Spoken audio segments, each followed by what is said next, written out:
Bismillahirrahmanirrahim. Di pertemuan lalu kita telah bahas tentang jumlah rakaat salat malam. Kemudian di antara rakaat itu kita diberikan pilihan mana yang mau dipilih, silahkan, tidak ada masalah. Mau 11, mau 23, bahkan lebih daripada itu. Sekarang setelah diketahui jumlah rakaatnya, bagaimana cara menunaikannya? Baik. Hadis pertama, Abu Daud, nomor hadis 1369.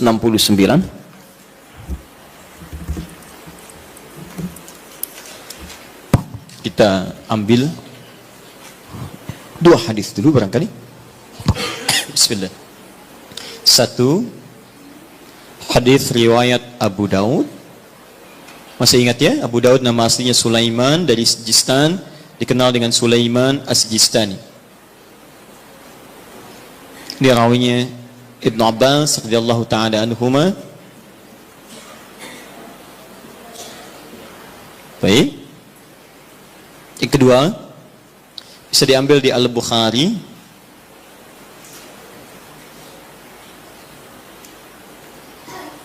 Nomor hadis dari 2008 bisa sampai 2012. Saya kasih jeda ke sini ke 2010-nya. Ini kebiasaan dengan Sayyidah Aisyah, ke sini dengan Sayyidina Umar bin Khattab radhiyallahu taala anhu. Tiga, bisa diambil hadis riwayat Muslim. Nomor hadis 763. Kita ambil tiga dulu karena waktu kita agak terbatas hari ini.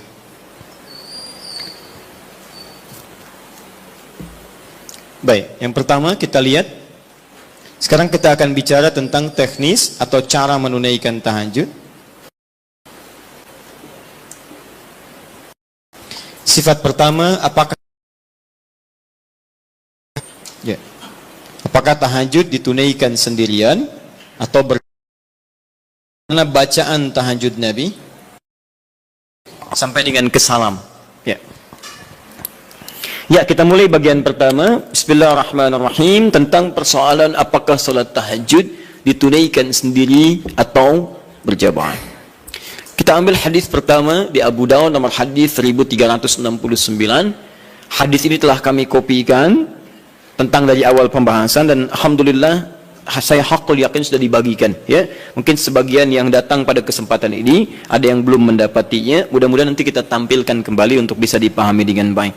Singkatnya adalah ketika Nabi SAW menginap di rumah istri beliau Sayyidah Maimunah, kemudian Ibnu Abbas radhiyallahu taala anhuma juga ingin menginap di rumah Sayyidah Maimunah. Setelah itu tujuannya untuk mengetahui kebiasaan Nabi. Ini Bapak Ibu, maaf ya, kalau saya harus sampaikan permohonan maaf di awal, kebanyakan orang belajar hadis itu seringkali melewati muqaddimahnya, pengantar hadisnya. Hanya langsung ingin tahu poin-poinnya aja isinya seperti apa. Padahal pengantar hadis itu memberikan inspirasi pada kita membentuk karakteristik seperti orang-orang baik di masa lalu. Jadi saya sarankan kepada Anda, kalau Anda belajar hadis, kemudian ingin Anda bahas, ada dua hal penting di hadis itu. Satu sanad, dua matan. Sanad itu adalah singkatnya silsilah periwayat hadis yang meriwayatkan hadis itu sampai pada kita. Siapa yang meriwayatkan hadisnya? Pelajari kenapa dia bisa meriwayatkan hadis, apa kebiasaannya. Yang kedua matan, matan itu isi hadisnya. Nah sekarang lihat baik-baik ya. Ibnu Abbas ini yang meriwayatkan hadis kita ini, yang sampai kepada kita. Siapa Ibnu Abbas ini? Ini masih kecil anaknya. Ya, anaknya Abbas. Abbas punya dua anak laki-laki, satu Fudail, kedua Abdullah. Abdullah ini ketika dilahirkan, suasananya lahir tumbuh di akhir-akhir kehidupan Nabi SAW. Jadi masih kecil. Nabi meninggal dunia wafat, usianya masih 13-14 tahun. Tapi ingat betul, Abdullah kecil ini diinvestasikan oleh orang tuanya untuk belajar pengetahuan dari Nabi SAW. Di Abbas ini visinya dalam, beliau itu pengusaha Pak. Pengusaha, sebelum masuk Islam itu ahli riba, rentenir pada saat itu. Bahkan riba yang dibebaskan pertama kali, ayat riba yang turun untuk membebaskan ribanya Abbas. Dibebaskan, begitu keluar dari jerat-jerat yang buruk itu, usahanya meningkat jadi kaya. Tapi hebatnya, status kekayaannya tidak melunturkan visi hidupnya untuk mendekatkan anaknya dekat dengan Nabi SAW. Jadi tidak menghalangi Anda boleh jadi direktur apapun silahkan. Direktur A, direktur B, pengusaha A, pengusaha B, nggak jadi masalah. Tapi masa iya sih dari sekian anak Anda nggak ada yang hafal Quran? Anda harus punya cita-cita. Nih saya bekerja di sini, saya belum hafal Quran, tapi anak saya dia mesti hafal. Anak Anda empatkan, yang pertama ini penghafal Quran, yang kedua ahli hadis, ketiga ahli tafsir, keempat ahli fiqih. Allahu Akbar. Begitu Anda mendapatkan kesulitan di rumah tentang hal tertentu, anak Anda solusinya di situ. Begitu mendapatkan masalah, kakak sini, apa ayatnya? Oh ini ayat, bla bla bla bla bla. Ah, selesai. Masya Allah. Adik, hadisnya apa yang menguatkan ini? Ini ayat. Anmada kalau Rasulullah SAW. Selesai. Apa hukum fikihnya? Ini ayat. Masya Allah. Apa turunan tafsirnya? Ini abi. Masya Allah. Sudah. Ustadz nggak laku. Nggak lengkap di rumah. Ya. Nah ini disiapkan oleh Abbas, anak pertama saya. Karena dia sudah dewasa, maka saya hibahkan untuk membantu Nabi. Makanya banyak kisah tentang sirah Nabawiyah wafatnya Nabi, itu hanya berhenti wafat di pangkuan Sayyidah Aisyah. Berwudu, sholat, di pangkuan Sayyidah Aisyah wafat. Tapi siapakah yang membawakan air wudunya? Fudail, kakaknya Abdullah. Beliau yang bawakan air wudunya. Berwudu Nabi kemudian dengan bejana itu. Dan itu sampai berkhidmat pada Rasulullah sampai di akhir hidupnya. Tapi yang kecil ini, langsung dihadirkan nuansa cinta kepada Nabi untuk mempelajari bagian kesolehan dan pengetahuannya. Ini tandanya seperti ini. Maksudnya adalah, kata para ulama hadis, jika Anda memiliki anak-anak yang serupa, laki-laki atau yang sebagainya, kemudian menemukan orang-orang soleh sekitaran Anda, maka dekatkan anak itu kepada dirinya atau majlisnya. Hadirkan. Kami dulu waktu belajar terbiasa, di mana ada syekh, kita lazimi syekh itu. Sekalipun kami jadi pembantunya. Itu biasa. Bawakan tasnya. Begitu bawakan tas, di jalan kita tanya masalah hukum dan sebagainya. Kadang kami gorengkan makanan untuknya. Begitu digorengkan, selesai dihidangkan, itulah yang hadir dari lisan beliau. Kalau Rasulullah SAW, Rasulullah SAW bersabda, jika kamu menghidangkan makanan begini, wah datang kepada kita tuh. Diindah, jadi niat kita itu untuk belajar. Sama, ya dulu Ja'far As-Shadiq punya pembantu. Pembantunya sampai hafal Quran. Untuk memahami akhlaknya. Sampai tahu kebiasaannya. Tahu Anda kisahnya? Satu ketika kemudian datang seorang tamu, tiba-tiba dia bawakan air, begitu bawakan air terpleset, jatuhlah kemudian air itu, gelasnya kemudian airnya tumpah mengenai jubah tuannya. Begitu terkena jubahnya, wajahnya berubah. Dia tahu, kata pembantunya, Masya Allah, ini ahli surga nih. Ahli surga itu turun ayatnya. Quran surah Ali Imran surah ketiga, ayat 133 sampai 134. Kata pembantunya, wal kadhiminal ghaidha. Ahli surga sanggup menahan marah. Kata Ja'far, saya nggak marah.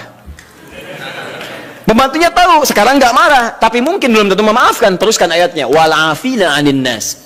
Dan Allah menyukai orang-orang memberikan maaf pada orang lain. Kata Ja'far, saya maafkan. Yang hebat yang ketiga, beliau tahu Ja'far punya kebiasaan untuk sedekah. 2000 dinar selalu ada dalam kantungnya.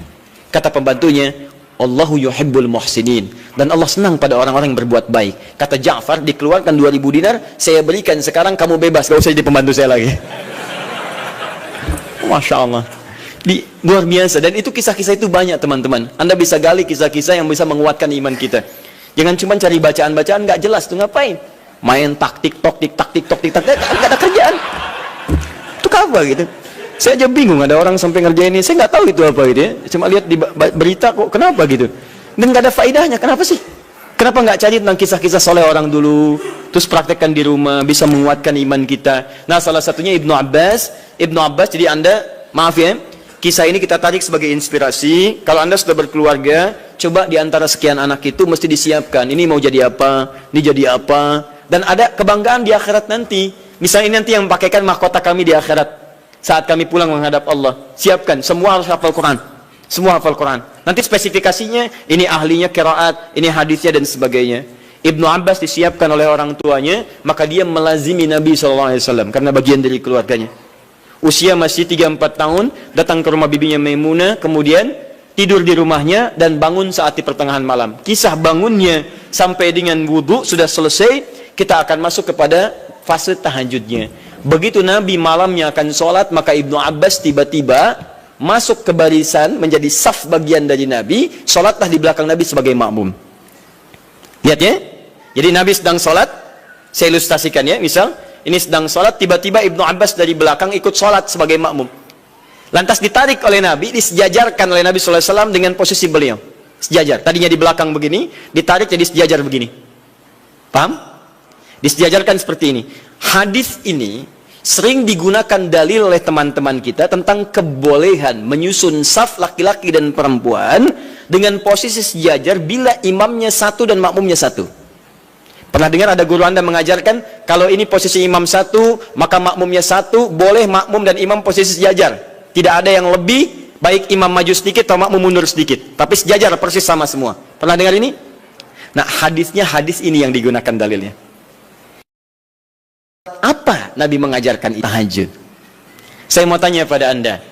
Kalau Nabi imam, Ibnu Abbas makmum, ada dua orang, sholatnya sholat tahajud malam dilakukan, kemudian satu imam satu makmum, itu jamaah bukan? Jamaah, karena syarat sholat berjamaah minimal terdiri dari dua orang, satu imam, yang satu lagi makmum. Maka kita sepakati dulu yang pertama.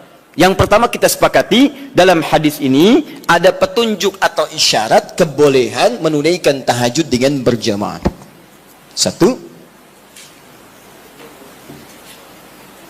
bolehnya tahajud berjamaah. Nah. Awas, di sini ulama sepakat ya. Awas, hati-hati. Tidak ada yang tidak sepakat. Jadi kalau Anda yang tidak sepakat, Anda sendiri yang salah. Ya? Nabi mengerjakan, sahabat mengiyakan, ulama sepakat. Anda Nabi bukan, sahabat bukan, ulama juga belum. Anda tidak sepakat, Anda siapa? Ya? Baik. Cuma nanti perbedaannya kapan kebolehan ini bisa berlaku. Hanya bedanya di situ saja nanti. Kalau jamaahnya sepakat boleh, tapi kapan dibolehkannya? Dalam suasana apa? Apakah dalam setiap waktu boleh berjamaah atau dalam keadaan tertentu berjamaah? Paham ya? Tapi saya ingin katakan bahwa ada kasus Nabi pernah sholat malam, kemudian ada makmum di belakang dan dibenarkan oleh Nabi. Kalaulah tahajud berjamaah itu dilarang, Nabi akan katakan, ngapain ikut sini? Sebelah sana aja. Ya, misal. Atau, ini jangan berjamaah, ini tidak benar. Yang bagus sendiri-sendiri aja. Ya, atau ngapain ikut bid'ah? Ya, tidak ya. Baik, tidak. Tapi Nabi akan katakan kamu sebelah sana, saya sini. Tapi ketika Nabi tidak melarangnya, bahkan menarik dan menyejajarkan, ini menunjukkan ada kebolehan dalam sholat berjamaah yang dimaksudkan. Jelas sampai sini? Paham ya? Awas, hati-hati. Saya ingin luruskan dulu karena sebagian sahabat kita, teman-teman kita menjadikan ini sebagai dalil bolehnya satu saf sejajar, tapi tidak pernah mengungkit sholat apa itu. Di Anda kan unik, Anda mengatakan boleh sejajar saf, makmum dengan imam. Kalau imam satu, makmum satu. Tapi Anda mengatakan tahajud gak boleh berjamaah, bid'ah. Padahal yang Anda gunakan dalilnya tentang dalil tahajud. Paham ya? Nah, jadi gini, kalau Anda cenderung pada satu pendapat tidak apa-apa, tapi kita harus jujur menyampaikan informasi. Ya, jadi kalau beda dengan yang lain tidak ada masalah sepanjang ada dalil. Ya, dan tidak usah mencela orang lain. Kita punya pilihan, boleh, tapi jangan sampai pilihan kita kemudian menjelekkan orang lain. Itu yang tidak bagus. Jelas? Baik. Jadi celaan tinggalkan, ibadah kerjakan. Itu yang dimaksud, ambil baiknya, tinggalkan buruknya. Dan tidak usah rame gitu kan? Nah, sini. Satu. Dalil kedua. Bismillah. Sayyidah Aisyah radhiyallahu taala anha. Diriwayatkan di Al-Bukhari dari nomor hadis 2008 sampai ke 2010-nya. 2012 untuk sahabat Umar bin Khattab radhiyallahu taala anhu. Ja'a ashabu Rasulullah sallallahu alaihi wasallam. Datang beberapa orang sahabat Nabi sallallahu alaihi wasallam. Fahum Abdullah bin Mas'ud radhiyallahu taala anhu, Hudzaifah al-Yamani radhiyallahu taala anhu, wa Ubay bin Ka'ab radhiyallahu taala anhu. Baik, datang beberapa sahabat Nabi sallallahu alaihi wasallam, di antara mereka adalah sahabat Abdullah bin Mas'ud, kemudian Hudzaifah al-Yamani, kemudian Ubay bin Ka'ab radhiyallahu taala anhum jami'an. Fasa'alu Sayyidata Aisyah radhiyallahu taala anha. Mereka bertanya kepada Sayyidah Aisyah, semoga Allah meridai kepada beliau, an sifati salatin Nabi sallallahu alaihi wasallam, tentang sifat salat malamnya Nabi sallallahu alaihi wasallam. Faqalat, maka beliau menyampaikan, riwayatnya cukup panjang ya. Maka yazidu fi Ramadan wala fi ghairihi ada 11 rakaat. Ya, sepanjang tinggal di rumah saya, sepanjang bersama saya, perhatikan cara menerjemahkannya. Sepanjang bersama saya perhatikan baik di Ramadan atau di luar Ramadan, beliau tidak pernah lebih dari 11 rakaat. Ya, jadi 11 rakaat di Ramadan, di luar Ramadan 11 rakaat. Tapi tolong catat baik-baik ya, cara menerjemahkannya sepanjang bersama saya. Sedangkan Nabi, istrinya tidak hanya Sayyidah Aisyah. Tadi saya katakan ada Sayyidah Maimunah, ada Sayyidah Zainab dan sebagainya. Dan di tempat lain Nabi pernah 13 rakaat. Seperti saya sampaikan di tempatnya Sayyidah Maimunah, Nabi 13 rakaat. Ada bahkan yang kurang dari itu, ada yang lebih daripada itu. Tapi di rumah Sayyidah Aisyah 11 rakaat. Dan ini telah tuntas di pertemuan lalu. Perhatikan, yusalli arba'an, kemudian beliau salat 4 rakaat. Thumma yusalli arba'an, kemudian 4 rakaat. Thumma yusalli thalathan. Beliau salat 4 rakaat dan 3 rakaat. 4, 3. 4 tambah 4, 8 tambah 3, 11. Ini seperti kesimpulan di pertemuan lalu, boleh kita menunaikan salat malam dengan 11 rakaat, formulasinya 4, 4, 3. Kalau Anda ingin 2, 2, 2, 2, ujungnya 1, boleh. Hadisnya sudah saya sampaikan. Bahkan masih tertulis di Abu Dawud nomor hadis 1369. Jadi kalau 11, boleh gunakan 2, 2, 2, ujungnya 1. Atau kalau witirnya 3, kemudian 8 tambah 3. Atau 4, 4, 3. Selesai. Tapi pembahasan kita bukan di situ. Teruskan hadisnya. La tas'al an husnihinna wa tolihinna. Tapi jangan ditanyakan bagaimana panjang dan bagus bacaannya. Jangan ditanya. Maka setelah peristiwa itu, beberapa malam kemudian mereka mengikuti Nabi SAW, sholat di belakang Nabi SAW dalam kesempatan sholat malamnya. Dimulai dari Hudzaifah, dimulai dari kemudian Abdullah bin Mas'ud dan yang lainnya. Yang paling menarik, bahkan tersebut nanti di Al-Bukhari, bahkan di hadis Muslim, teman-teman sekalian, indah. Kata Hudzaifah, termasuk Abdullah bin Mas'ud, tidak ada sholat seindah sholat di belakang Nabi SAW. Tidak ada sholat seindah sholat di belakang Nabi SAW. Ini yang mereka kisahkan sholat malam. Kata Abdullah bin Mas'ud, Rasulullah SAW kemudian membaca 100 ayat Al-Baqarah pertama. Saya duga akan selesai, ternyata beliau lanjutkan. Yang paling menarik, lihat. Ketika beliau membaca ayat tasbih, maka beliau berhenti bertasbih terlebih dahulu. Ketika membaca ayat doa, maka beliau berhenti berdoa terlebih dahulu. Ketika kemudian sampai pada ayat-ayat perlindungan itu tentang berlindung dari neraka, dari azab dan sebagainya, maka beliau berhenti untuk berlindung kepada Allah dari semua keburukan itu dulu. Anda bisa bayangkan, nanti ketika masuk ke bacaan saya terangkan tentang makna ini. Tapi poinnya adalah, saya mau tanya pertama kali, 3 orang sahabat ini salat di belakang Nabi dalam kesempatan salat fardu atau salat sunnah? Sunnah. Salat sunnahnya siang atau malam? Malam. Malamnya tahajud atau bukan? Artinya, boleh kemudian dalil ini bahkan tersebut di kitab yang sangat sahih, hadisnya sahih, menunjukkan kebolehan menunaikan salat tahajud secara berjamaah. Paham? Baik. Ini dalil yang kedua. Ini dalil yang kedua. Tapi bagaimana pemahaman ulama dalam menafsirkan kebolehan ini? Karena jangan tafsirkan oleh kita sendiri. Rujuk para ulama. Ibnu Majah nomor hadis 233. Innal ulama warathatul anbiya. Sungguh para ulama itu pewaris para nabi. Wa innal anbiya la yurithuna dirhaman wala dinaran, walakinnahum yurithuna al-ilma. Sedangkan para nabi tidak pernah mewariskan dinar dan dirham. Mereka mewariskan pengetahuan. Artinya, kalau ada ilmu yang pernah disampaikan oleh Nabi, maka kita harus merujuk pada pemahaman ulama. Bagaimana mereka menafsirkannya? Paham ya? Awas, dan ulama itu luar biasa. Mereka belajar puluhan tahun. Imam Al-Bukhari itu menulis Sahih Al-Bukhari 16 tahun. Sebagian di Mekah disempurnakan di Madinah. Lalu Anda menyimpulkan dalam 16 jam. Mustahil. Ya? Nah ini, dalil-dalil tadi menunjukkan kebolehan sholat berjamaah. Lantas bagaimana memahami tentang kisah-kisah tadi dalam kebolehan yang dimaksudkan? Maka ulama terbagi pada 2 pendapat utama dari sini. Dan ini yang boleh kemudian kita amalkan dalam kehidupan. 1,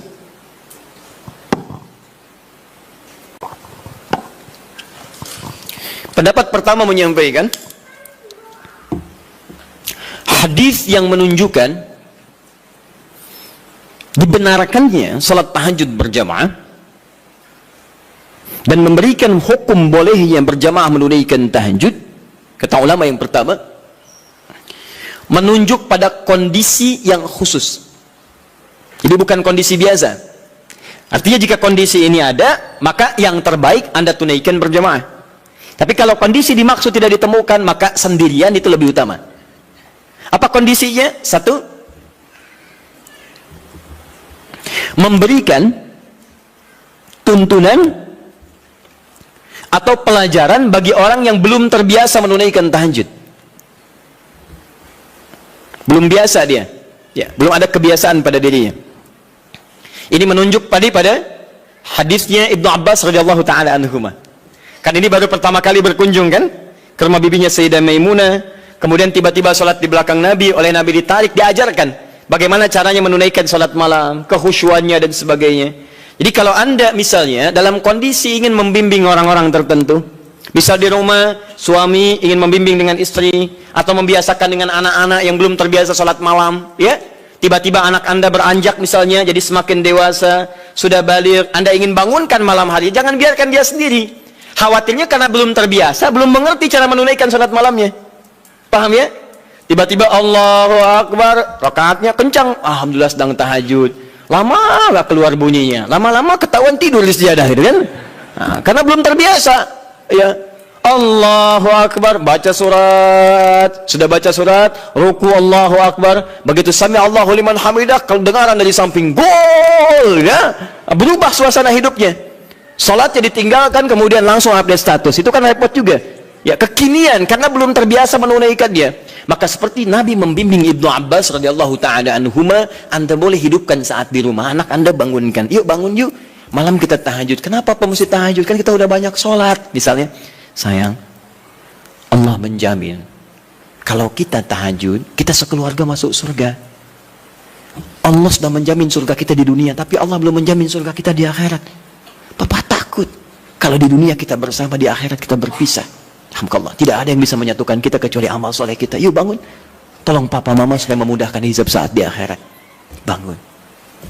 Kenapa Pak mesti bangun? Kan capek. Sayang, justru ketika kamu sholat sekarang, hidup kita besok akan dimudahkan oleh Allah. Allah sudah berjanji, kalau kita bangun malam ini, maka pekerjaan kamu besok akan mudah, sekolah kamu akan mudah, pelajaran kamu akan mudah, dan seterusnya.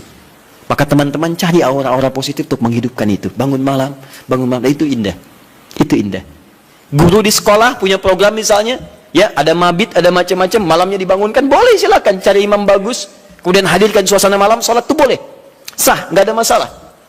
Baik, dua, bukan dua yang bawahnya ya, dua yang masih poin satu. Jadi 1A tadi, jika ada suasana ingin membimbing kalangan tertentu atau orang-orang tertentu yang belum terbiasa menunaikan sholat malam. Dua, sudah?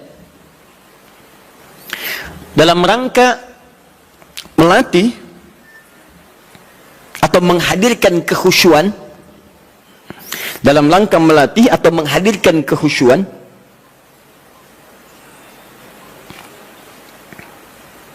juga menyempurnakan hafalan Al-Quran.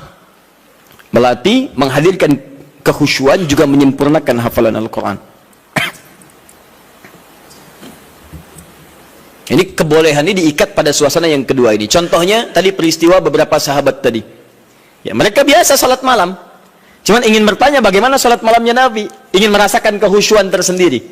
Dimaksudnya pengalaman itu nanti bisa dibagi dengan sahabat lain ketika mengimami. Visi sahabat begitu Pak, Bu. Di sahabat-sahabat ini kadang ngejar Nabi supaya bisa diamalkan lagi dalam kesempatan lain.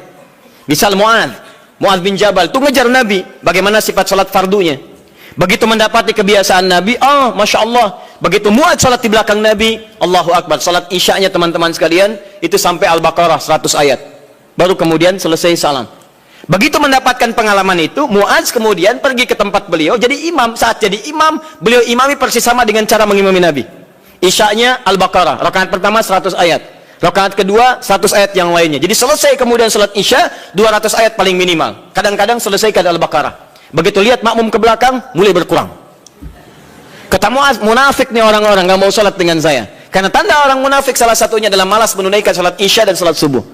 Keberatan para sahabat yang disebut munafik oleh Mu'adz. Kami tidak munafik, diadukan pada Nabi. Begitu diadukan, Mu'adz dipanggil. Mu'adz, kenapa? Ya Rasulullah, saya imami mereka salat malam, salat Isya, mereka tiba-tiba menghilang. Ada yang lemas, ada yang tidak ikut. Mereka munafik, bukan kata munafik orang-orang malas salat Isya. Lalu ditanya oleh Nabi, kenapa kalian tidak ikut salat dengan Mu'adz? Ya Rasulullah, bukan kami nggak ikut, cuman kepanjangan. Kami udah kerja begini capek, diimamin begini, kami juga capek, kan ya? Nah, itu zaman Nabi sudah ada. Sudah ada sebagian seperti itu. Maka kata Rasulullah, kenapa Mu'adz kamu terlampau panjang? Kata Mu'adz, ya Rasulullah, saya akan ikut Anda. Anda ingin saya begini, saya praktekkan. Tapi Nabi perhatikan, lebih pintar, karena Allah berikan bimbingan. Ya Mu'adz, perhatikan baik-baik. Saya baca panjang, karena makmum saya itu kamu. Tapi kamu baca panjang, makmum kamu mereka. Tidak sama. Kalimat itu yang di-copy paste oleh sahabat Ali bin Abi Thalib ketika kemudian disoal oleh masyarakatnya pada saat itu. Kata rakyatnya, Ali, kenapa pemerintahan kamu banyak masalah? Pemerintahan pada masa Utsman tidak begini. Umar lebih bagus daripada ini. Abu Bakar lebih bagus lagi. Pemerintahan kamu banyak masalah. Kata Ali, Waktu Abu Bakar, Umar, Uthman, rakyatnya saya. Tapi waktu saya, rakyatnya kalian. Itu masalahnya. Paham ya? Baik. Nah, yang tiga sahabat tadi, Abdullah bin Mas'ud radhiyallahu taala anhu, kemudian Ubay bin Ka'ab dan Hudzaifah al-Yamani, itu mencoba merasakan kehusyuan salat di belakang Nabi supaya aura khusyuk itu bisa dipraktekkan sekalipun sedang salat sendirian. Berapa lama sih salat Nabi itu? Berapa panjang? Penasaran kok disebutkan panjang aja. Jangan tanya panjangnya, saya pengen ikut. Berapa lama sih? So, seperti apa bacaannya? Itulah yang kemudian mereka dapatkan dan diabadikan oleh Imam An-Nawawi. Antum beli kitab At-Tibyan. Saya ada beberapa yang bahasa Arab, seingat saya yang di terbitan Darul Kutub Al-Islamiyah warna merah marun, itu halaman 37, paling kanan sebelah atas, paragraf pertama dari 1 sampai 3. Itu teman-teman sekalian, kata Imam An-Nawawi, sepeninggal Nabi, semua sahabat Nabi yang profesi apapun, maaf ya, yang pedagang, yang pengusaha, yang birokrat, yang diplomat, itu tidak pernah meninggalkan kebiasaan sholat malam dan kebiasaan mereka sampai khatam Al-Quran. Sholat malamnya. Uthman bin Affan, Tamim Ad-Dari, Abdurrahman bin Auf dan sebagainya. Mereka orang-orang kaya, orang sukses, kaya. Abdurrahman bin Auf kapaknya terbuat dari emas, hartanya banyak, tapi tidak menghentikan kerinduannya untuk menunaikan tahajud. Antum sekaya apa dibandingkan beliau? Dan berapa kali dikalahkan oleh rasa kantuk dan yang lainnya? Orang kaya sekarang belum tentu ada yang kapaknya terbuat dari emas. Tanyakan Bill Gates, orang paling kaya sekarang, istrinya Melinda Gates. Tanyakan, punya kapak nggak? Belum tentu punya. Minyak angin aja nggak punya, cap kapak ya. Jadi itu ya. Jadi kalau Anda ingin merasakan misalnya kehusyuan, kenikmatan sholat, Anda boleh malam datang, misalnya ada imam yang bagus, bacaannya indah, sehingga beberapa bagian tertentu terces lagi, ya enak, dapat imam bagus. Seperti saat Ramadan Anda mencari imam yang bagus, itu boleh. Ada kebiasaan-kebiasaan di teman-teman, terutama Masya Allah, anak-anak pesantren Hidayatullah itu. Demi Allah saya katakan, itu diantara kebiasaan mereka pada umumnya tidak pernah meninggalkan tahajud malam, terkhusus malam Jumat. Anak-anak itu tuh yang luar biasa. Jarang diekspos ya, tapi saya sampaikan supaya kita ikuti kebiasaan itu. Antum boleh misalnya satu malam cari waktu, terus imam yang bagus, sholat tibla, supaya mendapatkan kehusuan tersendiri, itu sah dilakukan. Seperti para sahabat pernah melakukan. Dalilnya ini, hadis sahih, dibenarkan oleh para ulama, dan sah hukumnya. Ini kata para ulama yang pertama, dibolehkan salat tahajud berjamaah dalam konteks ini saja. Ini yang tekstual. Di luar ini, kerjakan masing-masing. Jelas sampai sini? Baik. Yang kedua, berpendapat para ulama, hadis ini menunjukkan kebolehan mutlak berjamaah. Gak perlu diikat oleh kondisi. Artinya kalau mau jamaah, jamaah aja. Kalau enggak, bolehnya mutlak. Kenapa? Karena Nabi pun tidak memberikan petunjuk syarat khusus. Nabi tidak pernah mengatakan, boleh tahajud kalian kalau ada keperluan aja, atau kalau ingin menghadirkan kehusyuan. Kalau tidak, ya sudah, nggak usah. Maka ulama yang kedua mengatakan, sepanjang tidak dikhususkan, maka jangan jadikan yang umum itu kemudian ditaksis jadi hukum umum, jadi hukum khusus. Di yang kedua mengatakan, dari sini tahajud boleh mutlak berjamaah. Artinya kalau ingin jamaah, jamaah. Kalau tidak, nggak apa-apa. Paham di sini? Jadi kalau yang pertama mengikat dengan dua kondisi tadi, kalau tidak ada itu nggak usah berjamaah. Kemudian yang kedua mengatakan ingin sendirian boleh, ingin berjamaah boleh, dan bolehnya boleh mutlak. Artinya kalau ingin silahkan, tidak silahkan. Suami istri bangun malam, pengen tahajud berjamaah boleh, silahkan.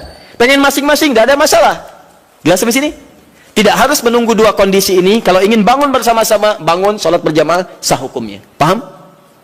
Dan dua hal ini tidak ada pertentangan, masing-masing menghormati satu dengan yang lainnya, hanya menunjukkan beberapa perbedaan saja dari sudut pandang pemahaman kepada dalil. Tapi dua-duanya sepakat bahwa tahajud boleh ditunaikan secara berjamaah. Paham? Baik. Kalau sendirian boleh? Tidak ada perbedaan pendapat di situ. Jadi jangan Anda katakan, bolehkah sholat tahajud sendirian? Terdapat perbedaan pendapat ulama di situ. Anda yang beda di situ. Paham ya? Baik. Satu, selesai masalah kita. Ustadz cenderung yang mana? Dua-duanya hampir sama. Apa yang mau didebatkan? Dua-duanya hampir sama. Toh mustahil orang-orang berjamaah kalau nggak ada dua keperluan itu. Silakan cek. Pada umumnya ketika berjamaah kan dua itu. Kalau imam tidak memberikan contoh cara tahajud yang benar, yang kedua ingin mendapatkan kekhusyuan dalam sholat. Hampir tidak ada yang lainnya. Silahkan cek. Hampir tidak ada yang lain. Karena itu saya kira ini sedikit bersamaan, hanya beda dalam ungkapan saja. Baik ya? Baik. At-tasmiyah la yughayyirul musamma. Beda nama kadang-kadang tidak menunjukkan perbedaan dari objek yang dibicarakan. Apa bedanya gedang dengan pisang? Sama, beda. Kalau bahasa Indonesia gedang itu bahasa Sunda pepaya, dengan pisang itu cau. Baik ya. Nah, tapi kalau di Jawa disebut gedang itu pisang. Bendanya sama, menunjuk pada benda yang sama, hanya ungkapan yang berbeda. Baik, masalah kedua. Ini terakhir. Apa bacaan yang biasa dibaca oleh Nabi dalam tahajudnya? Terutama surat apa yang beliau biasakan baca? Baik, saya mau mulai dulu. Kalau Al-Fatihah tidak akan saya bahas. Untuk iftitah, pembuka ringan, ada 12 doa iftitah. Iftitah atau istiftah? Iftitah. Baik, 1 iftitah, 2 istiftah. 1 atau 2 yang benar? Yang 1 angkat tangan. Yang 2? Anda maunya apa sebetulnya? 1 tidak, 2 tidak. Baiklah. Alhamdulillah, hari ini spesial. Tulis sendiri, ngapus sendiri, terangkan sendiri, pilih sendiri. Tayyib. Ke atas saja ini. 1 iftitah. 2 istiftah. Ini istiftah. 1 atau 2? 1 yang ini ya. Baik, yang ini benar tidak? Tayyib. Kalau tidak tahu katakan Allahu a'lam. Baik. Dua-duanya benar tulisannya. Betul. 1 iftitah, 2 istiftah. Benar tulisannya. Apa perbedaan keduanya? 1 iftitah itu lebih sedikit hurufnya dan lebih pendek bacaannya dibanding istiftah. Tidak percaya baca. Iftitah 1, 2 istiftah. Lebih banyak mana hurufnya, 1 atau 2? 2. Panjang mana? Sekarang kita pakai menggunakan ilmu bahasanya, ilmu lughah. Kaidah berkata, ziyadatul mabna tadullu ala ziyadatil ma'na. Ketika hurufnya bertambah, maka menunjukkan maknanya pun lebih luas. Kalau ada huruf lebih panjang, maka maknanya lebih panjang dibandingkan dengan yang hurufnya sedikit. Artinya kalau iftitah itu pembuka yang ringan, singkat, padat. Kalau istiftah, pembuka yang agak panjang. Kalimatnya lebih panjang dari yang pertama. Nah, Bapak Ibu sekalian, doa pembuka dalam sholat sebelum Al-Fatihah itu ada 12 jenis, 12 ragam. Ada yang pendek, ada yang panjang. Ada yang pendek. Ada a'udzubillahi samil alim minasyaitonir rajim min hamazihi wa nafthihi wa nafthihi. Sudah selesai. Allahu akbar kabira, walhamdulillahi katsira, subhanallahi bukratan wa asila. Selesai. Awas hati-hati ya. Nanti kita belum hapus nih. Nanti kalau sudah saya katakan hapus, nanti insyaallah akan dihapus. Khair insyaallah. Semoga Allah ampuni dosanya. Tulis lagi. Baik. Jadi kalau pendek ada Allahu akbar kabira, alhamdulillahi katsira, subhanallahi bukratan wa asila. Ada. Yang panjang ada. Allahumma ba'id baini wa baina khataayaya kama ba'adta bainal masyriqi wal maghrib. Allahumma naqqini minal khataaya dan seterusnya. Misal ada lagi yang wajjahtu wajhiya lillazi fataras samawati wal ardh dan seterusnya. Itu panjang. Ya. Allahumma ya rabb Jibril wa Mikail, itu panjang. Jadi kalau panjang disebutnya istiftah. Kalau pendek disebut iftitah. Itu penting dipahami dulu nanti, karena dalam kitab-kitab fiqih kadang disebut iftitah, kadang disebut istiftah. Kita mesti paham. Nah, sunnahnya di mana ini ditempatkan? Kapan baca yang iftitah pendek, kapan baca yang panjang? Maka saya sampaikan pada Anda, kebiasaan Nabi kalau beliau sholat dalam situasi yang sedang dikejar oleh aktivitas yang lain, misal safar atau kondisi mendesak, maka beliau tidak pernah membaca yang panjang-panjang, singkat. Allahu akbar kabira, alhamdulillahi katsira, subhanallahi bukratan wa asila. Selesai. Kalau Anda baca wajah itu setelah itu artinya dua doa digabungkan jadi satu. Jelas ya? Tayyib. Kalau kemudian Anda bacakan a'udzubillahi samil alim minasyaitonir rajim min hamazihi wa nafthihi wa nafthihi, selesai. Pendek, itu yang iftitah. Jadi kalau Anda dalam salat-salat di qasar, saat safar, jangan baca yang panjang-panjang. Salatnya aja di qasar, kenapa iftitahnya dipanjangin? Kadang bahkan nggak dibaca sama sekali. Kadang bahkan nggak dibaca sama sekali, seperti dalam salat tarawih, lebih pendek lagi. Lebih pendek lagi. Ya, jadi dan seterusnya. Jadi teman-teman, itu penggunaannya. Kalau dalam salat-salat fardu baca yang menengah, Allahumma ba'id dan sebagainya. Tapi dalam salat malam apalagi dalam sholat sendirian, yang kekhusyuan terjadi antara pribadi dengan Allah, tersambung dengan Allah Subhanahu wa taala, maka Nabi seringkali memilih yang panjang dalam iftitahnya. Maka dipilihlah kemudian yang istiftah. Allahumma ya Rabb Jibril wa Mikail dan seterusnya, atau yang wajjahtu wajhal ladzi fatara as-samawati wal arda hanifan musliman wa ana minal musyrikin dan seterusnya. Itu panjang. Itu boleh. Bacakan, pilih yang paling panjang sehingga ada getaran-getaran pada jiwa, ada semacam warming up, kita lebih tersambung dulu sebelum membaca surat-surat yang lainnya. Ini koreksi ya bagi diri saya pribadi dan juga pengingat bagi Bapak Ibu sekalian. Maaf ya, maaf sebesar-besarnya. Ada sindiran halus dalam Quran tapi begitu tajam maknanya. Umumnya orang sholat, bahkan ada yang tidak memahami apa yang dibaca dan dilakukan dalam sholatnya.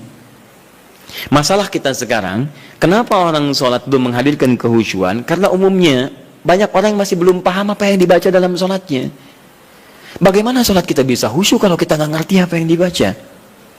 Saya mohon Bapak Ibu sekalian, cobalah dalam sepekan misalnya, hari ini saya mau paham iftitah dulu, supaya ketika saya paham, saya bacakan, ada getaran pada jiwa saya. Sahabat Abu Bakar saja, itu baru takbir Pak, takbir, itu sudah gemetar dan menangis. Baru Allahu Akbar.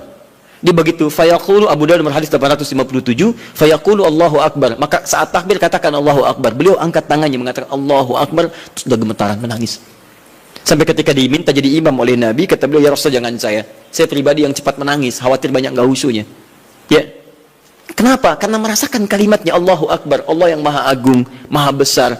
Beliau merasakan takut ketika bertakbir, merasa paling khusyuk sholatnya, merasa paling hebat dibanding orang, merasa paling paling luar biasa dibandingkan orang lain.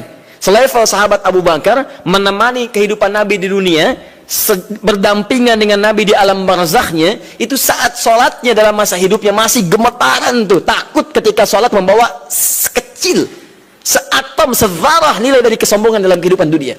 Bahkan takut dalam sholatnya pun diduga orang paling khusyuk, takut, gemetaran sampai gemetar. Bisa nggak suasana itu? Bisa nggak gitu ya? Bisa Ustaz, subuh-subuh di puncak, bahkan sebelum takbir sudah gemetar ya? Bukan itu yang diharapkan. Beda. Baik. Ya, saya sangat yakin kalau Anda paham tentang bacaan-bacaan ini, itu akan beda suasananya. Misal, antum yang iftitah baca apa doanya? Allahumma ba'id, ya, riwayat sahabat Abu Hurairah di Al-Bukhari. Paham gak artinya? Saya beri contoh ya. Gini. Allahumma ba'id baini wa baina khataya ya kama ba'adta baina al-masyriqi wal maghrib. Allahumma naqqini min al-khataya kama yunaqqa ath-thawb al-abyad min ad-danas. Allahumma ighsilni bil ma'i wath thalji wal barad. Sekarang perhatikan maknanya. Anda paham ini saja, maka ada getaran tersendiri yang menghunjam dalam jiwa kita sehingga menghadirkan rasa kepasrahan yang sangat luar biasa. Perhatikan kalimatnya. Saya contohkan dulu sebentar. Bismillah. Allahumma ba'id baini wa baina khatayaya. Saya tunjukkan dua kalimat saja. Satu ba'id, begini. Yang kedua khataya. Iya. Khataya. Ya terakhirnya pendek, nggak panjang ya. Ya. Saya mulai yang ini dulu. Khataya. Ya, ini dua kalimat yang disatukan. Kalimat pertama khataya, ini keduanya plus ya kecil, khataya plus ya pendek, ya disatukan. Kalau ini saya naikkan ke atas, saya tuliskan dulu begini, khataya. Ini jama' dari kata khata'un. Jama' ini ada dua, satu akhta'un, akhta'. Yang kedua khataya. Perhatikan. Apa artinya khata? Artinya salah, yang berpeluang memiliki dosa. Khata, salah. Ada di antara kita yang tidak punya salah? Boleh angkat tangan? Saya langsung pulang. Ya, beliau lebih berhak menyampaikan tausiah. Tapi ada yang hari ini kesalahannya sedikit, yang banyak sangat banyak, saking banyaknya nggak bisa angkat tangan, kan? Baik, sekarang ganti. Ada yang ingin masuk surga, boleh angkat tangan? Saya doakan dipercepat. Baik. Alhamdulillah. Baik. Yang surganya Firdaus boleh? Angkat tangan. Baik, ini info aja ya, info. Nabi Adam berbuat kesalahan sedikit sekali, sedikit. Nyicipin buah khuldi, keluar dari surga. Antum ngaku salah banyak, pengen masuk. Maka kita harus punya amalan lebih daripada apa yang pernah kita lakukan dari kesalahan. Khata ini salah, sekali salah. Kalau kesalahannya banyak, saya ilustrasikan begini. Kalau ingin mengukur kesalahan, jangan jauh-jauh dulu, tubuh kita dulu. Ini mata nih, mata. Hari ini aja berapa kali salahnya? Salah lihat. Sudah ada istri, dilihat istri orang. Ibu juga begitu. Udah ada suami, dilihat suami orang. Kenapa suami saya nggak seperti Ustadz ya? Suami ibu. Ya. Paham ya? Nah, itu baru mata, belum telinga, belum lisan, belum pikiran dan sebagainya. Paham ya? Nah, kalau kesalahannya jadi banyak, tapi masih bisa dihitung, itu akhta namanya. Akhta, salah, tapi masih terhitung.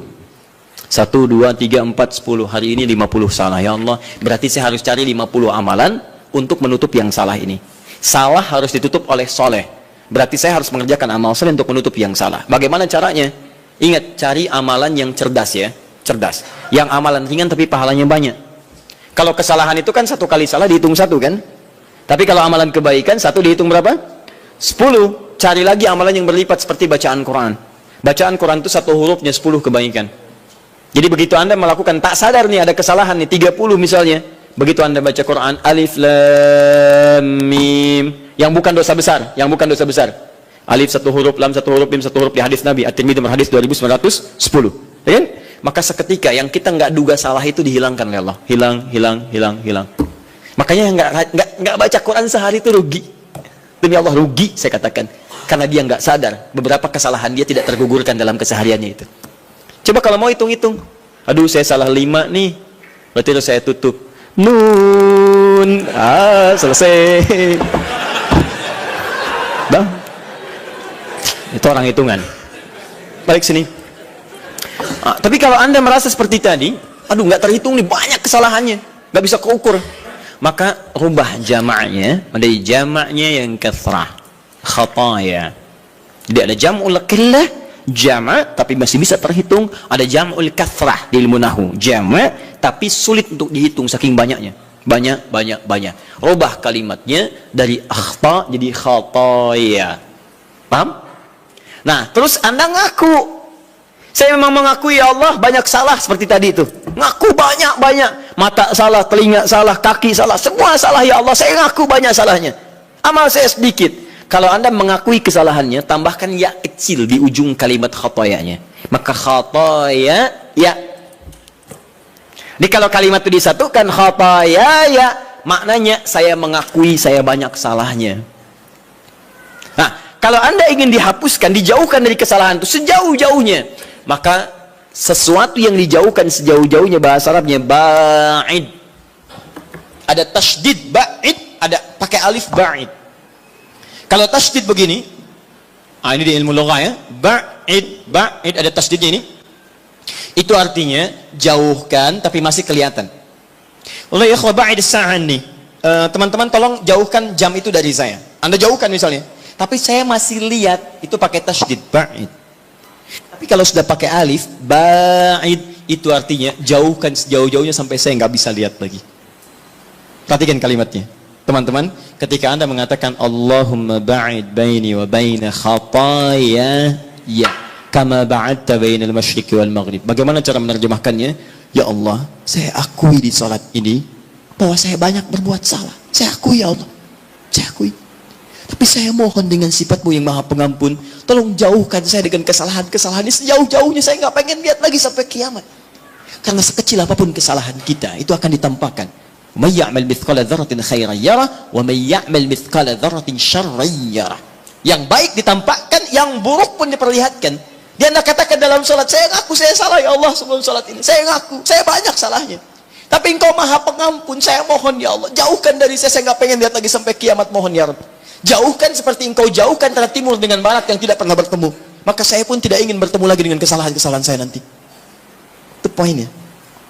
Makanya kalau Anda kaitkan lagi dengan tips salat khusyuk dalam Quran, kan di Quran itu, di Quran surah kedua ayat 45 sampai 46, Orang khusyuk itu merasa bahasa singkatnya saat akan sholat, mungkin itu sholat terakhir bagi dia.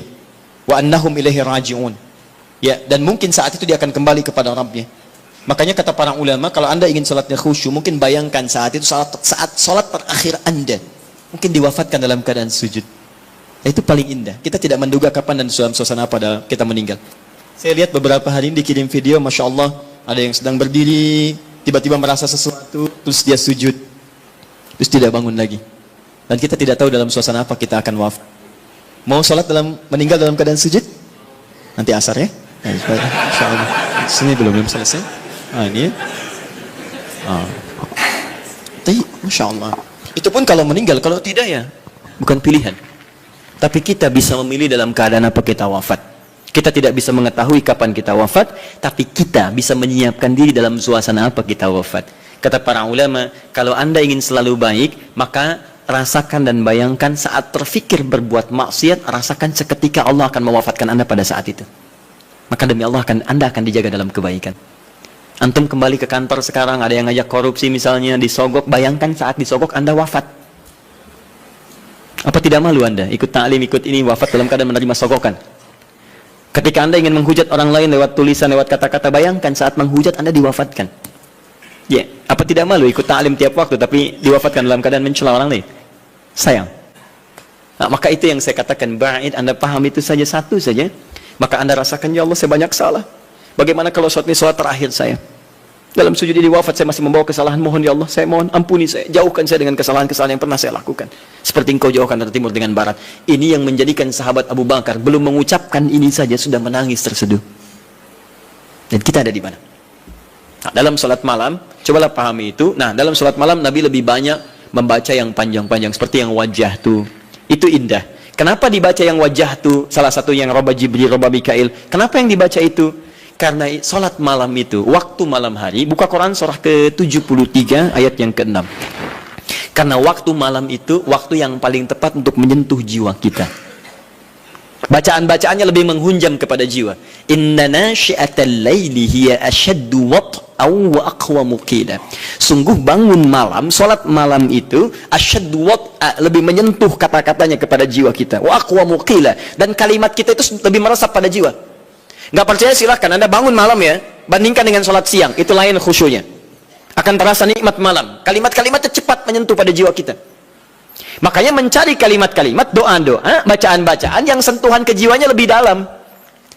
Wajjahtu wajhiya lilladzi fatara as-samawati wal arda hanifan muslima wa ma ana minal musyrikin. Duhai Allah, malam ini aku bangun, ku hadapkan sepenuhnya diriku ya Allah, aku pasrahkan kepadamu penguasa langit dan bumi. Aku berjanji tidak akan musyrik selama hidup ya Allah. Inna salati wa nusuki wa mahyaya wa mamati lillahi rabbil alamin. Duhai Allah, sungguh salatku malam ini, semua ibadahku, hidupku, atau engkau wafatkan aku di malam ini. Wa mamati. Atau engkau wafatkan aku di malam ini. Saat anda bangun malam jam 2, terus ada kalimat itu anda ucapkan dan anda paham artinya. Atau engkau wafatkan aku di malam ini ya Allah. Lillahi rabbil alamin. Hamba ikhlas. Kalau itu sudah ketetapanmu Tuhan penguasa alam. La syarika lahu bidzalika umirtu ana minal muslimin. Dan saya ikrarkan mulai hari ini ya Rabb, saya tidak akan berbuat dosa-dosa apalagi musyrik. Dan seperti itu saya diperintahkan, saya komitmen mengerjakan hamba yang terbaik. Wa ana minal muslimin. Dan kalau saya diberikan kesempatan untuk hidup esok hari atau sekarang saya wafat, saya berjanji akan jadi orang Islam yang lebih baik lagi. Saya akan makin patuh. Makanya kalau orang baca iftitah atau istiftah dengan bacaan ini dan tidak lebih baik setelah sholat, ada yang salah dengan kata-katanya. Tapi itu indah saat dibacakan di malam hari. Cobalah malam bangun, hadirkan suasana itu, baca dengan baik, dan itu nyaman ke jiwa kita. Ya, kita lebih butuh kalimat-kalimat untuk menyentuh jiwa dibanding kesibukan. Sekarang malam itu dibuat seperti siang. Padahal kata Quran, waja'alna al-laila libasa waja'alna an-nahara ma'asya. Malam itu kami desain kata Allah untuk istirahat, siang untuk aktivitas. Sekarang orang dipaksa beraktivitas di malam hari. Ya, maaf ya, yang Piala Dunia itu mereka masih siang, kita yang nontonnya malam. Kita yang malam, mereka siang. Jadi kalau teman-teman anda bisa memutar kembali apa yang anda bisa lihat siang harinya, kenapa anda korbankan waktu malam anda?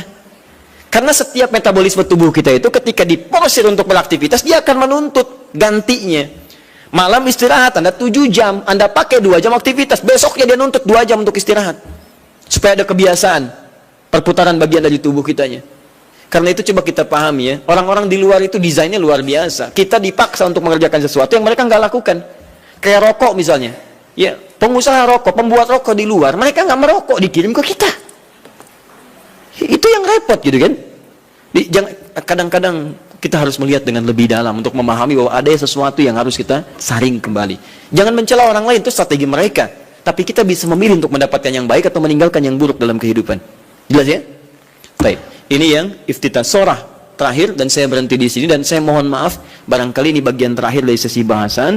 Untuk sementara saya tidak membuka tanya jawab dulu karena kami jam 3 harus sudah berada di Bekasi untuk bisa menyerahkan beberapa teman-teman yang akan berangkat haji pada tahun ini. Persyaratannya kami koordinasikan, itu harus diserahkan hari ini.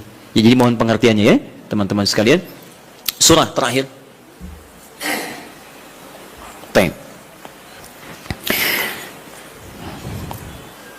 Surat apa yang dibaca oleh Nabi? Secara singkat, ada tiga jenis surah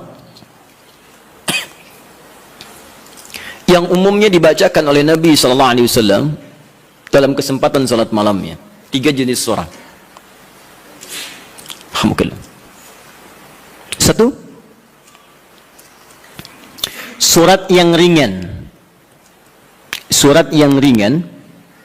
Saya tidak katakan pendek ya, tapi ringan, ingat baik-baik. Surat yang ringan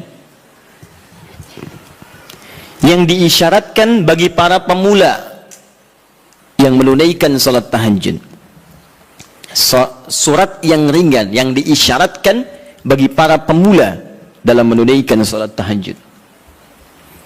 Contoh dalilnya Quran surah Al-Muzammil surah 73 ayat 20. Faqra'u ma tayassara minal Quran. Bacalah yang ringan-ringan dari Quran yang Anda hafalkan. Ringan. Ya. Berapa ringannya Nabi? 100 ayat Al-Baqarah. Tuh, sampai kaget di luar. 100 ayat. Kadang-kadang beliau baca 10 atau 11 ayat terakhir surah Ali Imran. Ya. Dalam satu rakaat. Jadi ukuran ringannya bisa relatif. Ya, ringan bagi Nabi, belum tentu ringan bagi kita. Tapi prinsipnya cari yang ringan. Misal begini, tadi kan maaf ya ibu bapak, Nabi kan tadi pernah sholat, di belakangnya ada sahabat kecil namanya siapa, masih ingat? Ibnu Abbas. Itu kan masih kecil, balik aja belum. Ya, mau dinaikkan surat yang panjang susah. Makanya dibaca yang ringan. Pada saat itu riwayat yang muncul ketika sholat di belakangnya Ibnu Abbas itu Ali Imran 10 ayat terakhir. Ya, bahkan dari 11 ayat terakhir yang inna fi khalqis samawati wal ard dan sampai ujung ayatnya. Ya, ringan. Maka dari itu ketika Anda misal mendidik anak salat malam, bangkit di malam hari tiba-tiba dia ikut, jangan baca yang panjang-panjang. Anak Anda 5 tahun bangun, lihat Anda salat, mama salat, pengen ikut, Allahu Akbar. Ya Allah, alhamdulillah anak saya ikut, mumpung ikut Al-Baqarah. Akhirnya kesan pertama bagi dia, salat malam itu sulit. Di begitu Anda melihat anak Anda ikut misalnya yang kecil, atau misalnya yang besar tapi belum biasa berdiri lama, peringan salatnya, wadduha. Sehingga ada merasa enak dia. Oh ternyata salat malam itu nggak panjang-panjang, cuman ad-duha. Besoknya alam nashrah, lebih pendek lagi. Besoknya al-falaq, masya Allah naik lagi. Tadinya ikut 2 rakaat, besoknya 4 rakaat, 6 rakaat. Begitu 11 rakaat, stabil mulai Al-Baqarah, Ali Imran, An-Nisa. Kalau dia akan bertanya, mah bosan kok ad-duha terus, cari yang lain dong. Anda naikkan Al-Baqarah ya, nggak apa-apa. Bismillah, naik. Dan itu indah. Itu indah. Paham ya? 2. Sudah? Surat yang tersusun dalam Al-Quran, surah-surah yang tersusun dalam Al-Quran secara tertib dengan tujuan mengulang yang dihafal atau memperbanyak yang dibaca. Dengan tujuan mengulang yang dihafal atau memperbanyak yang dibaca. Kalau yang tadi yang ringan-ringan, sekarang justru terbalik, panjang. Jadi panjangnya ini diurutkan. Jadi kalau ada yang sudah hafal Quran, maaf ya, sudah hafal, maka jangan tinggalkan tahajud. Ciri penghafal Quran itu nggak meninggalkan tahajud. Nah dalam tahajudnya dia mendesain salatnya itu untuk mengulang hafalan. Itu yang dikerjakan para sahabat. Bahkan ada yang semalam 30 juz. Ada yang semalam misalnya 1 juz dulu. Saya target 30 malam, misal 30 juz, tiap malam 1 juz. Boleh. Silahkan sekarang Al-Baqarah juz pertama. Ya, dari Al-Fatihah sampai Al-Baqarah 141, misalkan. Kemudian malam keduanya 142 sampai 253. Teruskan lagi 252. Selanjutnya 253 sampai Ali Imran, terus An-Nisa sampai 30 malam 30 juz dia selesai. Itu boleh. Ya. Atau misalnya malam semalam 5 juz. Boleh. Karena tidak. Jadi kalau Anda sudah terbiasa menghafal Quran, sehari bisa 5 juz, Bu, Pak. Ya, mengulangnya itu, usahakan ulang. Jadi subuh 1 juz, zuhur 1 juz, asar 1 juz, maghrib 1 juz, isya 1 juz. Kalau tidak mau capek dibagi 2, setengah juz sebelum subuh, setengah juz setelah subuh. Terus sehari 5 juz, mulai hari Sabtu, hari Ahad 10 juz, Senin 15 juz, Selasa 20 juz, Rabu 25 juz, Kamis 30 juz, Jumat berdoa kepada Allah. Khusus berdoa, tidak mengulang. Jumat itu doa minta, ya Allah, Engkau minta salat, saya salat. Engkau minta menghafal, saya menghafal. Engkau minta mengulang, saya mengulang. Engkau minta berdoa, sekarang saya bermohon kepadamu, ya Rabb. Kalau saya sudah salat, saya sudah berinfak, sudah menghafal Quran, belum Engkau kabulkan juga, maka mohon tunjukkan pada saya dengan cara apa lagi saya mesti bermohon kepadamu. Maka doa penghafal Quran ketika dia bisa khatamkan dalam 6 hari itu, Jumatnya mubarakah untuk dia. Itu yang disebut oleh orang Arab Jum'ah mubarakah, Jum'ah mubarakah. Semoga Allah turunkan keberkahan. Nah, nanti yang Anda hafalkan sampai Isya itu diulang, malamnya pakai dalam tahajud. 5 juz dibagi misalnya 10 rakaat, ya. 1 juznya 1 rakaatnya setengah juz. Rakaat terakhir witir misalnya, ya, atau silahkan bagi ke 23 rakaat atau yang lainnya. Intinya adalah silahkan ulang-ulang hafalan atau sengaja untuk memperbanyak bacaan di malam hari. Anda hafal Al-Baqarah, pengen dipakai tahajud, boleh. Ya, Al-Baqarah 86 ayat bagi 11 misalnya rakaat, silahkan, sah. Untuk memperbanyak dan mengulang bacaan. Paham? 3. Ini jenis yang terakhir, dan ini yang sangat jarang dilakukan. Padahal Nabi itu banyak disebutkan dalam riwayat, sering mencontohkan ini. Memilih surah-surah yang sesuai dengan keperluan Anda, kebutuhan Anda. Memilih surah-surah yang sesuai dengan kebutuhan Anda, keperluan Anda. Tadi saya katakan di awal, semua surah Al-Quran itu adalah didesain sebagai pedoman hidup kita. Jadi semua masalah kita solusinya ada di situ. Saya pernah bacakan di awal jumpa kita banyak ayat di Quran tentang hidup kita. Nah, kenapa Anda saat malam tidak bermohon kepada Allah lewat sholat Anda? Maaf teman-teman, Bapak Ibu sekalian, dengan membaca surah yang terkait dengan kebutuhan Anda. Misal, Anda yang sedang mencari nafkah, kenapa tidak baca ayat-ayat tentang nafkah di Quran? Minta dimudahkan, kan ada. Di Al-Baqarah 168, Al-Baqarah 172, Al-A'raf ayat ke-96 misalnya. Tentang rezeki di Quran 151 ayat ke-22 misalnya. Ada semua.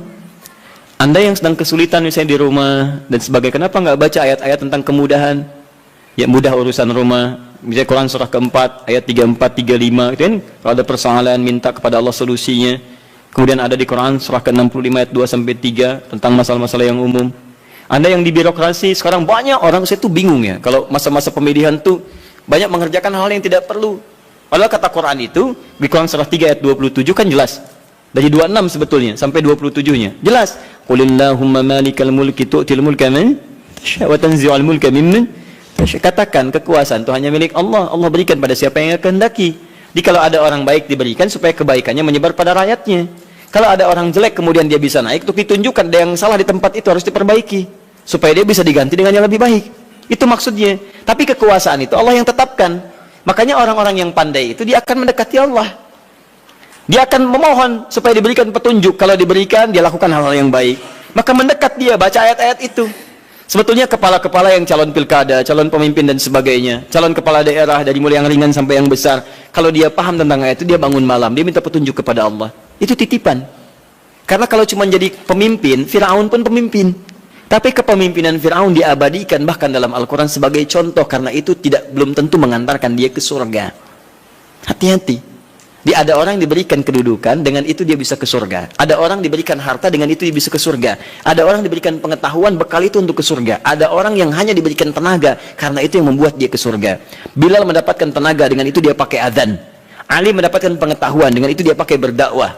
Baik, sebagian sahabat mendapat kedudukan, di antara mereka ada Umar bin Khattab. ya dipakai untuk mengantarkan ke surganya. Yang harta benda seperti Abdurrahman bin Auf. Tapi jangan lupa, ada Fir'aun yang pernah mendapatkan kedudukan, diberi contoh, tapi tidak bisa mengantarkan ke surganya. Ada Qarun yang ketika dia punya harta hanya dipakai foya-foya. Jadi kalau orang sekarang hanya ingin ikutan foya-foya, dia ketinggalan, telat dia. Keduluan Qarun.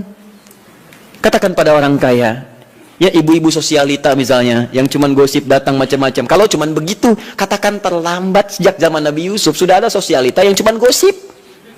Kumpul-kumpul, katanya di sini ada orang ganteng ya, sampai kejebak kan situ. Oh tuh, emang dia nggak tahan. Yusuf keluar, begitu keluar, wah, mahadza basyarin hadza illa malakun karim.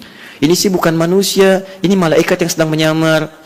Ganteng-ganteng Nabi. Oh, orang sekarang ganteng-ganteng serigala.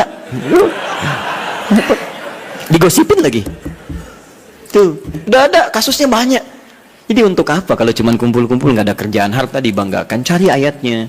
Begitu Anda dihadapkan pada suasana itu, baca. Malamnya bangun, sujudnya lamakan, suratnya pilih yang sesuai. Teman-teman yang mau menikah, ya, yang belum ada jodoh misalnya, kan cari ayat-ayat supaya Allah bimbingkan. Ya, calon-calon yang bagus. Kalau laki-laki pasti perempuan calonnya. Cari ayat perempuan-perempuan yang baik, atau sebaliknya. Ada Quran 51 ayat 49, gitu kan? Ada Quran surah 49 ayat ke-13, gitu kan? Ada kalau mendekat ke pernikahan, Quran surah 30 ayat 21. Anda ingin samara, tapi ayatnya nggak pernah dikaji. Ya, walaupun istri Anda calon yang namanya samara, tapi kalau nggak pernah dibaca ayatnya, mustahil baca. Quran surah 31 ayat 30 ayat 21 baca. Yang belum nikah, ya. Orang bilang jomblo, nggak apa-apa. Anda jomblo fisabilillah, ya. Berusaha untuk mendapat yang terbaik. Jomblo dibagi 3, jomblo fisabilillah, jomblo syariah, dan jomblo sengketa. Ya. Nanti kita bahas lain waktu lah bagi yang belum menikah. Baik, jomblo sengketa itu pilihannya banyak tapi belum bisa menentukan, ya, sehingga jadi persoalan. Kenapa jadi ke situ? Jadi itu intinya ya, itu intinya. Cari, kalau belum bisa, cari indeks-indeks ayat-ayat Quran, di indeks-indeksnya apa, pelajari itu, dan contohnya banyak di hadis-hadis Nabi Sallallahu Alaihi Wasallam atau amalan-amalan para sahabat. Bahkan Nabi Zakaria ketika salat di mihrabnya Maryam itu, apa yang beliau baca dalam salatnya? Beliau memohon supaya diberikan karunia keturunan. Qala rabbi habli min ladunka dzurriyyatan thayyibah innaka sami'ud du'a. Quran surah 3 ayat 38 sampai 39. Apa yang terjadi? Begitu dibacakan itu, turun jawaban dari malaikat, kamu akan punya keturunan. Dijawab langsung. Ya Anda ini bagaimana keperluannya pengen proyeknya lancar, yang dibaca minal jannati wan nas. Qul a'udzu birabbin nas, qul a'udzu birabbin nas. Ya susah dikabulkan, proyek banyak gangguan, jin lagi yang datang, kan? Sudah ya? Cukup dulu ya? Sekira cukup dulu untuk hari ini pembuka. Nanti saya tidak bisa berjanji, tapi saya mengusahakan sebaik yang saya bisa lakukan. Pertama, untuk pertemuan yang akan datang, kemungkinan wallahu a'lam, tapi nampaknya kami akan berangkat tahun ini untuk berhaji dengan beberapa rombongan para penghafal Quran. Mohon doa semoga dilancarkan, semuanya baik. Tapi tentunya dengan kepergian dan keberangkatan kami, artinya itu barangkali akan menjadikan pertemuan kita sesi di bulan depan, barangkali untuk sementara kita berlibur. Tapi libur itu bukan berarti kosong dari taklim, karena saya akan berikan PR pada Anda yang akan saya cek di pertemuan setelah saya pulang dari haji. PR-nya adalah pengulangan dari yang sebelumnya. Setiap yang hadir insya Allah menghafal 11 ayat terakhir surah Ali Imran. Siap? Siap ya? Sudah hafal? Baik. Kenapa ramai di belakang? Kok PR-nya sama Ustadz? Karena belum hafal sampai hari ini. Baik, sudah ya? Satu itu. Yang kedua, jika ada pertanyaan-pertanyaan terkait, nanti malam ini kami ada AKS Al-Quran Sunnah Solution langsung dari Bekasi. Itu insya Allah nanti kita buka malam hari nanti untuk meneruskan tentang fikih haji. Bagi yang akan berhaji, Anda boleh simak kajiannya, atau yang belum berhaji Anda juga bisa menyimak, atau yang telah berhaji bisa menyimak untuk indikator keberhasilannya. Nah, kemudian berita yang ketiga, insya Allah kami akan mengadakan manasik akbar bagi siapapun yang ingin belajar tentang manasik haji. Bagi yang sudah, yang akan berangkat, atau yang belum. Kemungkinan waktunya Sabtu yang akan datang lagi, tanggal 21 pagi hari. Ya, nanti kami akan update kembali waktunya. Tempatnya di Bekasi, kami siapkan miniatur dan seterusnya. Yang terakhir ini yang paling penting, kami sudah siapkan, insya Allah kita sedang menyiapkan betul, mungkin tanggal yang sesuai kami akan launching tentang syiar Al-Quran. Kami akan membuka pusat Al-Quran, ya namanya At-Taisir Learning Center, pusatnya di Bekasi. Tapi nanti kami akan membuka kesempatan bagi teman-teman sekalian, termasuk pemirsa dimanapun Anda berada, di seluruh wilayah Indonesia, bahkan di luar negeri, jika ingin membuka kemudian dari turunan-turunan itu, komunitas misalnya yang tersambung ke tempat kami, itu silahkan kami perkenankan, nanti kami kirimkan silabusnya, bahan pendidikannya, dan juga turunan-turunan mushafnya. Nanti ada 3 program. Pertama, pengentasan buta baca Al-Quran. Mushafnya kami siapkan, tahun ini kami cetak 125.000 mushaf. Kemudian yang kedua ada untuk pendalaman makna Al-Quran, bahkan dari perkata, kami juga cetak 125.000 eksemplar.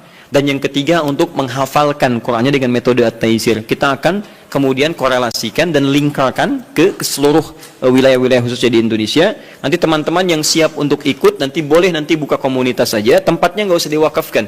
Anda aja yang rawat itu semua, nanti kita linkkan ke tempat kami, kita kirimkan kurikulum dan kita berikan pelatihan-pelatihan.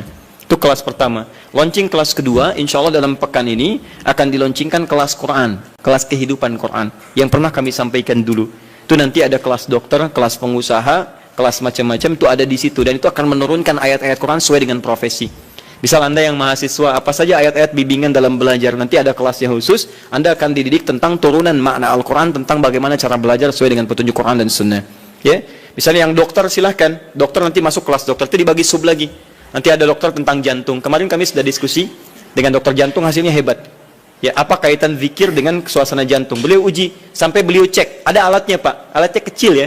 Dan kami sudah diskusi. Jadi beda, bahkan beliau cek lintas agama. Ada yang dicek misalnya agama A, agama B, agama C, dan luar biasa. Begitu yang lain diminta untuk beribadah menurut kepercayaannya, itu tidak mencapai tingkat standar dalam tingkat ketenangan hati. Dicek hatinya, dadinya, macam-macam. Tapi ketika seseorang sholat, itu melebihi standar dari yang telah ditetapkan dari aspek ketenangan pada jiwa. Nanti akan digali. Dokter mata misalnya, bagaimana petunjuk mata di Quran? Saya pernah nanya dokter mata, dok, apa ukuran mata yang sehat? Diskusi ya, teman-teman. Oh, Ustaz, kalau matanya bagus, jelas, tidak ada bayangan, tidak ada penghalang, itu sehat.